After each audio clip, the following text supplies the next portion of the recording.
शराब मुक्त, नशा मुक्त, चोरी मुक्त, घूसखोरी मुक्त कर रहा है कि नहीं?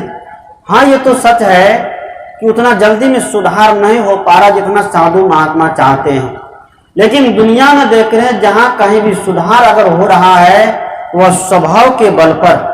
साधु महात्मा अपने स्वभाव को बदल करके दुनिया के लोगों को अच्छी सीख दे करके उनको बदलने का प्रयास करते हैं, प्रभाव के बल पर नहीं। प्रभाव के बल पर जब तक आपके पास प्रभाव है, जब तक आपके हाथ में सत्ता है, तब तक आपके डर से लोग आपकी बात मानेंगे कि नहीं? लेकिन जैसे आपके हाथ से सत्ता खत्म हो गई, क्या मानेंगे कोई? तब जिसके हाथ में सत्ता जाएगी उनकी बात मानना पड़ेगा कि नहीं? लेकिन जो स्वभाव के बल पर दुनिया को बदलते हैं उनके बस में पूरी दुनिया हो जाती है। सदगुरु कबीर, श्री राम, श्री कृष्ण, बुद्ध और महावीर, नानक देव, महर्षि मही, सबरी, पार्वती, सीता, सावित्री, ये सब के सब उदाहरण लेने योग्य है। इसने अपने प्रभाव के बल पर नहीं, अपने स्वभाव के बल पर क्या किया? दुनिया को अपना बना लिया और दुनिया के जनमानस में ये सब छा गए। इसलिए मैं कह रहा था कि ध्यान गुरु के चरण में लगाए चलो रे, मुक्ति जीवन का लाभ कमाए चलो रे। अगर हम मुक्ति चाहते हैं, हम कल्याण चाहते हैं, हम साधना के उच्च शिखर पर पहुंचना चाहते हैं, तो हमें गुरु की शरण में जाना पड़ेगा कि नहीं? जब तक जीवन में गुरु नहीं तब तक जीवन शुरू नहीं होता है। इसलिए गुरु का बहुत बड़ा महत्व है। दुनिया के सारे देवी देवताओं के पास हम जाते हैं, सारे मंदिर और मस्जिदों में जाते हैं, खूब वहां सिर पटकते हैं कि नहीं? खूब वहां पूजा अरदास करते हैं। हम मना नहीं करते हैं, जिसकी जैसी भावना है करिए, हम क्यों मना कर दें? आपकी जैसी भावना है आप कर सकते हैं। सदगुरु कबीर कहते हैं कि जब तक आपके जीवन में गुरु का ज्ञान नहीं उतरेगा तब तक आपकी मुक्ति होने वाली नहीं है। इसलिए सदगुरु अविनाश साहब कहते हैं कि ध्यान गुरु के चरण में लगाइए। ध्यान उधर उधर लगाने की आवश्यकता नहीं है। कहा जाता है कि भगवान कृष्ण का जब जन्म हुआ तो क्या हुआ? जेल के अंदर हुआ ना, जेल के अंदर हुआ, 7 फाटक के अंदर। जब भगवान कृष्ण का जन्म हुआ तो 7 फाटक अपने आप खुलने लग गए कि नहीं? और जो पहरेदार था सब पहरेदार बेहोश हो गया, नहीं हो गया? और वासुदेव ने क्या किया? टोकरी में लेकर के श्री कृष्ण को लेकर के पहुंचाने जा रहे हैं। कहां? नंद बाबा के यहाँ, अपने दोस्त के, अपने मित्र के यहाँ। क्यों? कि कंस के डर से। कंस ने उनके 7 बच्चे को मार दिया था। 7 बच्चे को जब मार दिया तो 8वां में जन्म लिया कौन? श्री कृष्ण महाराज। जब श्री कृष्ण जन्म लेते हैं तब नंद राय वासुदेव कंस के डर से कि ये बेटा कहीं इसको भी न मार दे, टोकरी में भर करके उनको लेके चले गए। कहां? नंद राय के यहाँ। और जब जाते हैं तो जमुना नदी जब पार करते हैं तो पानी तो ज्यादा है, भादो महीने का समय, बारिश हो रही है और बारिश भी हो रही है, ऊपर से नदी में पानी खूब बहुत है। जैसे ही वासुदेव प्रवेश करते हैं नदी में, पानी तूफान, लेकिन उनको पानी इससे ज्यादा नहीं हुआ। और बारिश जो हो रही है तो भगवान की कृपा देखिए, विष्णु भगवान ने क्या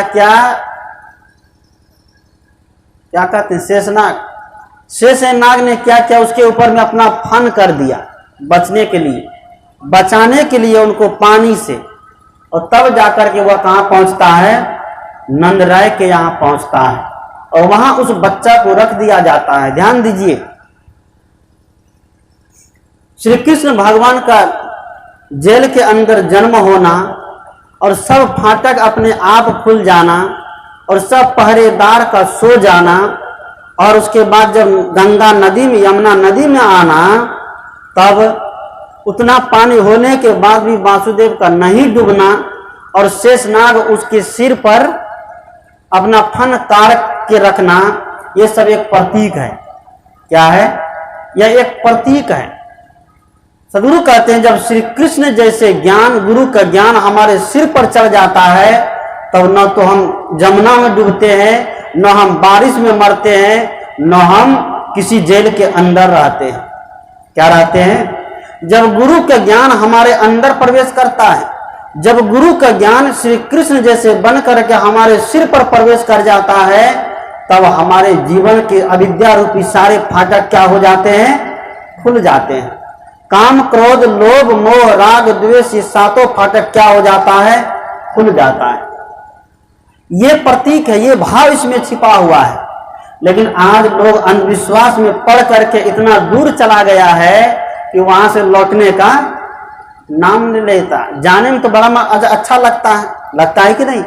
कोई व्यक्ति पेड़ पर चढ़ने वाला बड़ा माहिर हो और चढ़ता जाए, नीचा नहीं देखे, और चढ़ते चढ़ते जब फुलंगी पर चला जाए, वहां से जब देखे तब क्या चढ़ तो गया, लेकिन वहां से देखने के बाद उसको खुद ही डर लगता है कि नहीं?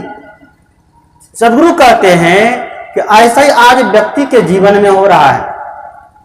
जो व्यक्ति सच्चे आत्मविज्ञानी संतों का आधार नहीं लेता है, गुरु का सानिध्य प्राप्त नहीं करता है, वह व्यक्ति ऐसे ही फुलंगी पर तो चढ़ जाता है।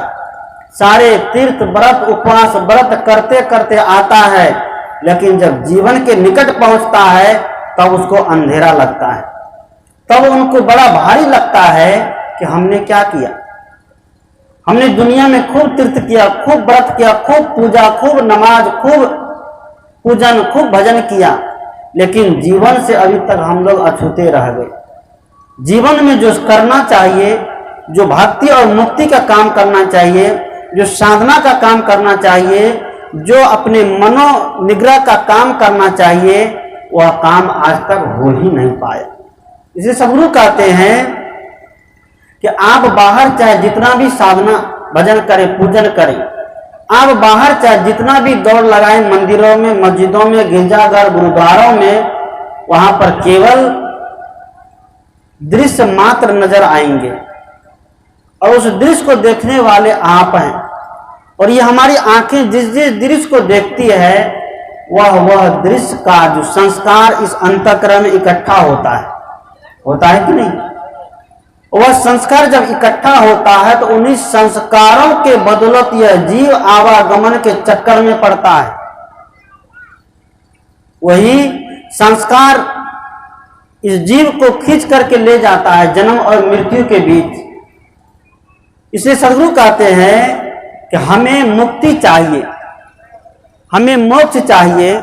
हमें अगर आवागमन के चक्करों से छूटने का चाहिए तो हमें सदगुरु के शरण में जाना पड़ेगा।